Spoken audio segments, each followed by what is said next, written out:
Cheers, sir. Cheers. And happy Halloween. Cheers. Thanks for doing this. Appreciate it. You're welcome. Thanks for rolling up in the Cybertruck, too. Yeah. I got a chance to look at it in the factory, but that was almost, what was that, like a year and a half ago or so? Was it? It was a while ago. Yeah, a year ago, I guess. Yeah, at Maybe least a year. At least a year. And it's different in real life. Like, you see it in person. Like, you see, images are just, we were talking about it outside, that you just can't contextualize them. Yes. It looks so odd that you have to Yeah. see it in the flesh. It looks like computer graphics in reality. Yeah, it's the coolest looking fucking production car that's ever been made. It's bulletproof, literally. Literally. Literally. Yeah. One of the videos we're going to show is just going all, like, full Al Capone. Just like if Al Capone showed up and emptied the entire magazine of a Tommy gun into the side of the car, you'd be okay. The only thing that's not bulletproof is the glass. The glass is optionally bulletproof. Oh, it is optional? If you want it, you can make anything bulletproof if you want. But the glass has to be very thick for it to be bulletproof. So it can't go up and down. So if you want fixed glass... then how do you order drive-through? Yeah, exactly. Yeah, that's a It's problem. awkward. You got to pull ahead and open the door and Yeah. get out. But it's okay. You can just duck. Yeah, you can just duck. How duck where? far away are you from full, like, delivering them to people? Has anybody gotten them yet? We plan to do our first deliveries next month. Oh, wow. So now it's just testing and fucking around? The hard part by far is manufacturing, not designing the car. And there's just not really a movie about that, but there should be. In the sort of the movies will always be about the sort of inventor who invented the car, and then the job is done. Right. Or invented the object. Now the job is done. This is not true.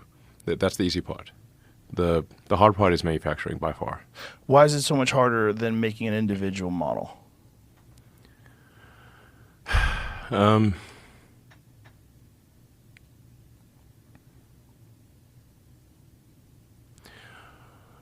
Well, in order to make it affordable, you have to make it at volume. So you've got to make everything at high rate, consistently. If you tour the production line, you'd have a sense for it.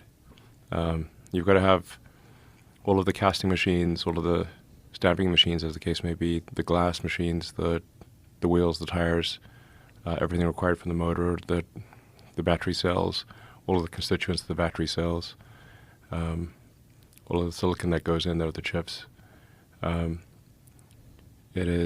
manufacturing is somewhere between 100 and 1,000 times harder than making a prototype. Whoa.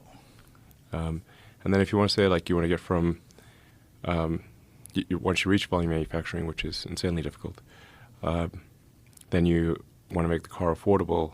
It's harder to, say, reduce the cost of the car by 20% than it is to get to volume production in the first place.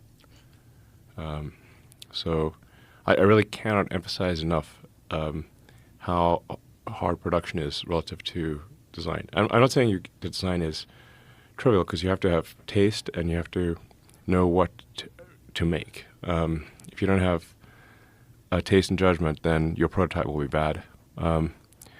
But it is trivial, really, to churn out prototypes, and it is extremely difficult to build a factory. And how much more difficult is it to make this, considering the body's made out of steel? It's very difficult. The difficulty of manufacturing is proportionate to the amount of new technology that you have in a car or in the product. And in this case, there's a lot of new technology.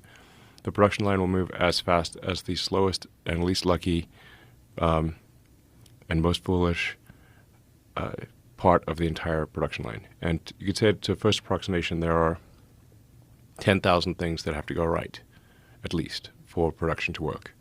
So if you have 9,999 things that are working and one that isn't, that sets the production rate. Yeah.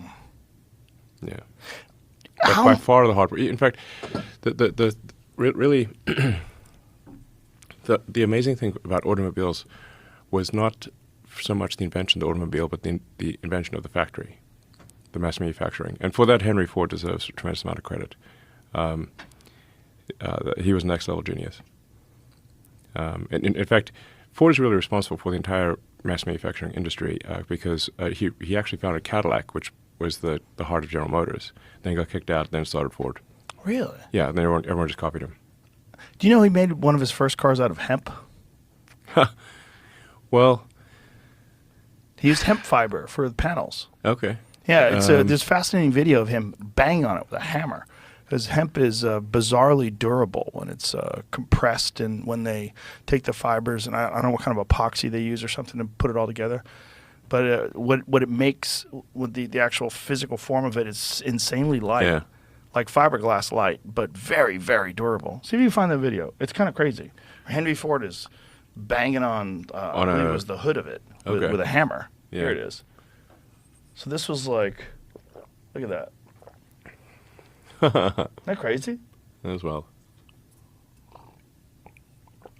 I don't know why they stopped making them out of that. That was from 1941. How much does the Cybertruck weigh? It depends on configuration, but it's about, I don't know, 7,000 pounds. Whoa. There's different versions, but 7,000 pounds. And It's like similar to, like it's a heavy truck. like a Ford F-250 or something like that. Yeah. And it, because of